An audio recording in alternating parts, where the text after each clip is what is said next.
আজকের গল্প শুরু হচ্ছে কলকাতা শহরের থেকে। রাত 2:10। বাইরে টিপটিপ বৃষ্টি পড়ছে, রাস্তা প্রায় ফাঁকা। শহরের বেশিরভাগ মানুষ তখন ঘুমিয়ে আছে, কিন্তু একজন মানুষ এখনো জেগে আছে। তিনি হলেন ইন্সপেক্টর অরিন্দম সেন, কলকাতা পুলিশের একজন মার্ডার ইনভেস্টিগেশন অফিসার।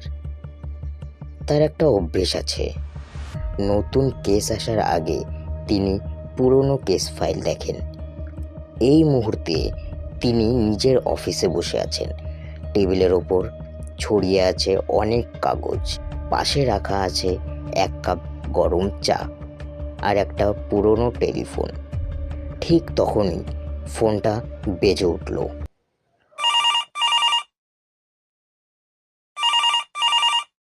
অরিন্দম ফোনটা ধরলেন।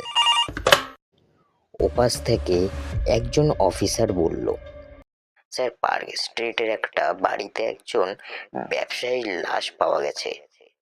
অরিন্দম শান্ত গলায় বললেন, ঠিক আছে, আমি আসছি। তিনি ধীরে ধীরে উঠে দাঁড়ালেন, নিজের জ্যাকেটটা পরে নিলেন, তারপর বেরিয়ে পড়ল।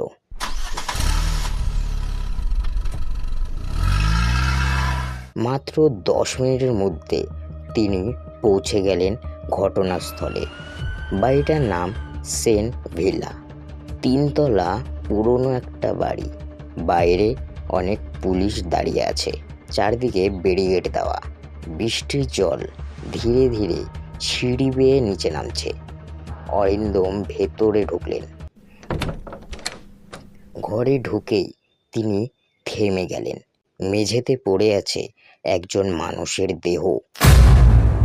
তার নাম সুব্রত মজুমদার, বয়স 55 বছর, কলকাতার একজন পরিচিত ব্যবসায়ী। তার বুকের বাঁ পাশে ধারালো কিছু দিয়ে আঘাত করা হয়েছে। অরিন্দম চারপাশে তাকালেন, কিন্তু কিছু একটা অদ্ভুত লাগছে।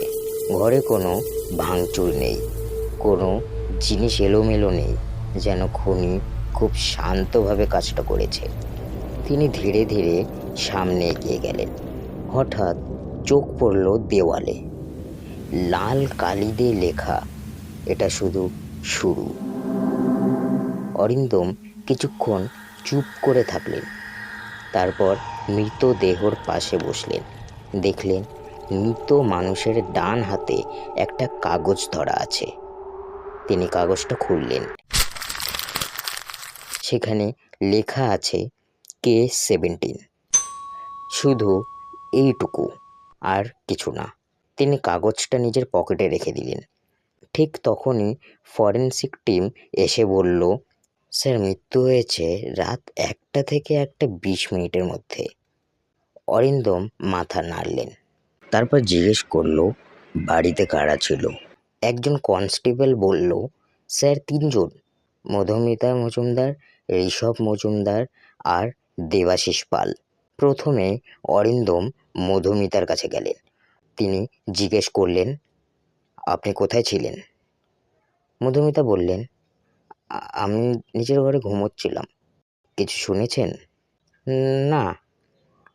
অরিন্দম কোনো কথা বললেন না। তিনি শুধু তাকিয়ে রইলেন। তার মনে হলো মধুমিতা কিছু একটা লুকাচ্ছে। এরপর তিনি ঋষভের কাছে গেলেন। আপনি কোথায় ছিলেন? ঋষভ বলল, আমি ছাদে ছিলাম। একাই? ঋষভ চুপ করে রইল। এই নীরবতাটাও অরিন্দম মনে রাখলেন। এরপর তিনি দেবাশিস পালের কাছে গেলেন। দেবাশিস পাল বলল, স্যার, গত কয়েক সপ্তাহ ধরে কেউ স্যারকে হুমকি দিচ্ছিল। অরিন্দম বললেন, কি ধরনের হুমকি? দেবাশিস বলল, প্রতিদিন একটা করে চিঠি আসতো। অরিন্দম বললেন, সেখানে কি লেখা থাকতো? দেবাশিস উত্তর দিল, অতীত কখনো মরে না, এটাই লেখা ছিল। ঘরের ভেতর নীরবতা নেমে এলো। ঠিক তখনই অরিন্দমের ফোন বেজে উঠল। পরিচিত নম্বর। তিনি ফোন ধরলেন। ওপাশ থেকে একটা ভারী গলা শোনা গেল। ইন্সপেক্টর অরিন্দম সেন, এই কেসটা ছেড়ে দিন। অরিন্দম বললেন, আপনি কে? লোকটা একটু হেসে বলল, হ্যাঁ হ্যাঁ, যাকে খুঁজছেন সে আপনার খুব কাছেই আছে। অরিন্দম ধীরে ধীরে জানালার কাছে গেলেন। বাইরে এখনো বৃষ্টি পড়ছে, কিন্তু মনে হচ্ছে এটা একটা সাধারণ খুন না।